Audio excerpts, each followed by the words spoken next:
दोस्तों ये बात तो सभी जानते हैं कि 15 अगस्त 1947 को भारत अंग्रेजों से आजाद हुआ था और उसके बाद भारत दो हिस्सों में बट गया था। एक हिस्सा हिंदुस्तान जबकि दूसरा हिस्सा पाकिस्तान कहलाया था। पाकिस्तान में 1947 के बाद से ही मुसलमान एब्सोल्यूट मेजोरिटी में थे और आज भी वहां पर मुसलमानों की तादाद 95 से 97% के बीच में है। पाकिस्तान और भारत दोनों की ही अवाम के बीच में ये आम नजरिया बना हुआ है कि 1947 में पाकिस्तान के फॉर्मेशन को सिर्फ मुस्लिम नवाबों या मुस्लिम नेताओं ने सपोर्ट किया था। हालांकि ये बात एक हद तक सही है, लेकिन 100% ऐसा नहीं था। इतिहास में बहुत सारे ऐसे नवाबों और राजाओं के नाम सामने आते हैं जो कि मुसलमान तो नहीं थे, लेकिन उन्होंने पाकिस्तान के फॉर्मेशन को ना कि सिर्फ ये के सपोर्ट किया बल्कि उसके लिए आंदोलन भी किए। उन्हीं में से एक नाम आता है जोगेंद्र नाथ मंडल का। दोस्तों, जोगेंद्र नाथ मंडल की अहमियत का अंदाजा आप इस बात से लगा सकते हैं कि उनको पाकिस्तान की नेशनल असेंबली में एक दिन का अध्यक्ष बनाया गया था और साथ ही साथ में उन्हें पाकिस्तान का पहला लॉ मिनिस्टर और दूसरा कश्मीर अफेयर्स का मिनिस्टर भी बनाया गया था। हालांकि कुछ समय के बाद जब मोहम्मद अली जिन्ना की डेथ हो गई तो जोगेंद्र नाथ मंडल ने ना कि सिर्फ ये कि अपनी मिनिस्ट्री से इस्तीफा दे दिया था, बल्कि वो पाकिस्तान छोड़ करके भारत आ गए थे और दोबारा अपने पुराने घर में रहने लगे थे। केडब्ल्यू प्रेजेंट की आज की इस वीडियो में आप ये बात जानेंगे कि जोगेंद्र नाथ मंडल कौन थे और इन्होंने पाकिस्तान को हिंदुस्तान पर क्यों चुना, और फिर बाद में इन्होंने अगर पाकिस्तान को चुन भी लिया तो पाकिस्तान को छोड़ करके भारत वापस क्यों आ गए। तो चलिए वीडियो को शुरू करते हैं।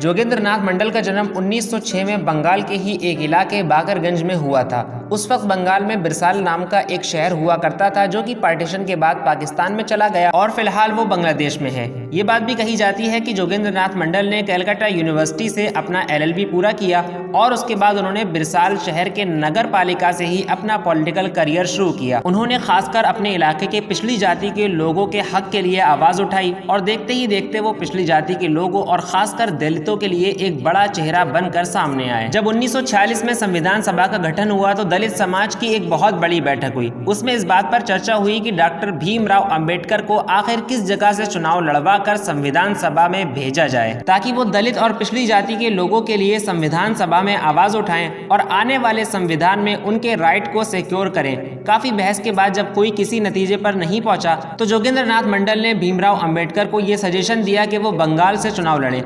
अंबेडकर ने इस सजेशन को कबूल किया और अंबेडकर बंगाल से चुनाव लड़कर संविधान सभा के मेंबर बन गए। जोगेंद्र नाथ मंडल पहले तो पार्टीशन के हक में बिल्कुल भी नहीं थे, लेकिन फिर उन्हें लगा कि बंगाल के ऊंची जाति के हिंदुओं का रवैया नीची जाति के लोगों के साथ सही नहीं है। इसी वजह से बंगाल के दलितों के लिए हिंदुस्तान से ज्यादा पाकिस्तान सिक्योर है। साथ ही साथ उनको मोहम्मद अली जिन्ना ने भी इस बात का आश्वासन दिया था कि अगर वो हिंदुस्तान की जगह पाकिस्तान को चुनते हैं तो उनको पूरी तरीके से इक्वल राइट दिए जाएंगे और पाकिस्तान को एक सेकुलर स्टेट बनाया जाएगा। पार्टीशन के बाद 1947 में मोहम्मद अली जिन्ना ने अपनी जो पहली स्पीच दी थी उसमें भी उन्होंने इस बात का जिक्र किया था कि पाकिस्तान एक सेकुलर स्टेट बनेगा और यहाँ पर रिलीजन को पॉलिटिक्स से बिल्कुल अलग रखा जाएगा। लिहाजा जोगेंद्र नाथ मंडल पूरी तरीके से मोहम्मद अली जिन्ना की बातों में आ गए। हालांकि डॉक्टर अंबेडकर ने उनको समझाया और पाकिस्तान जाने से मना किया, लेकिन जोगेंद्र नाथ मंडल अपनी जिद पर अड़े रहे। उसके बाद जब पार्टीशन हुआ और पाकिस्तान में गवर्नमेंट का फॉर्मेशन हुआ तो वहाँ पर जोगेंद्र नाथ मंडल को एक वकील होने की हैसियत से लॉ मिनिस्टर बनाया गया।